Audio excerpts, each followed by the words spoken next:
Hello, and welcome to the second session of the Flourishing in Relationships Bible Study. I'm Dr. Brooke Peterson, Associate Professor of Pastoral Care at the Lutheran School of Theology at Chicago and a licensed therapist. I'm so delighted that you've made it to session 2 of this 3-session Bible study. This is where we turn to relationships that have sustained us. You might remember from session 1, we focused on relationships that have formed us, and now we'll look at those relationships that carry us through our lives. And although I think many of us might think of partners or spouses, in this Bible study, I wanted to shift our attention to thinking a bit more about friendships. How many of you can bring to mind a friend that has been with you through the ups and downs of your life? How many of you can remember the first friend you ever made? What it was like to find them on the playground or at school or in your neighborhood?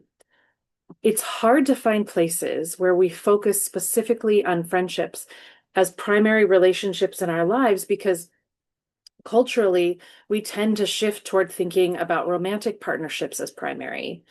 But as you likely have experienced in your own life, healthy friendships are a major source of support in our lives. I know that you have studied the book of Ruth over the years, but what I wanted to do with this Bible study was to slightly shift our focus away from Naomi as an illustration of grief and rather to the relationship between Ruth and Naomi. They were mother and daughter-in-law, but I think through this story, we can also recognize that they were sustaining and holy friends to one another. And what about that friendship allowed them to navigate the grief-filled and very serious circumstances that they faced? You're going to get deep into conversations about experiences of friendship in grief in this study. But for the purpose of this video, I wanted to add a bit that might help you to think about why we react the way we do to things that come up in the lives of our friends.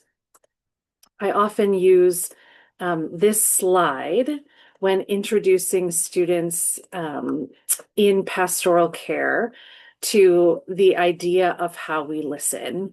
You can see here, I won't keep this up forever, but you can see here that we might think of our mind as an iceberg, where what we can see above the water is this little tiny floating piece of ice, but underneath it is something big and wide and certainly much larger than what is floating above the water. And this is the same way we think about our own conscious and unconscious mind. We often think about pastoral care or the way that we care for other people in our communities as sort of we sit down and listen and they respond, and then we maybe give some advice and everyone walks away feeling heard and understood. But I'm guessing that isn't the way that you have understood how you sit with friends and loved ones and other people in your care. How many times have you sat with someone and felt angry, but you weren't sure why, or you felt an experience like something isn't sitting right, or you've met someone even for a short time and felt like you really liked this person, even though you didn't even know them? This is part of that kind of dynamic, complex, unconscious power that is a part of all our lives. Our unconscious is a way that we interpret the world. It's an internal map that's programmed in us. All the time, we're taking in all of this information when we're with other people. And so we are like this iceberg, a little bit above the water, but below so much more. And sometimes things we can't even put our finger on. And sometimes when we're with people, even with our friends, we start to put our own stuff, that unconscious pile of responses or feelings or triggers or memories onto other people. Sometimes we call that projection. The people we are with stop being their full selves and they become a version of the person that we make them. It's as if we're seeing people through a glass darkly, as the Apostle Paul writes. And so a lot of our work in this thinking about friendship is not to just get a sense of what's going on with us, but to learn how we make conscious those things that come up for us when we're with other people.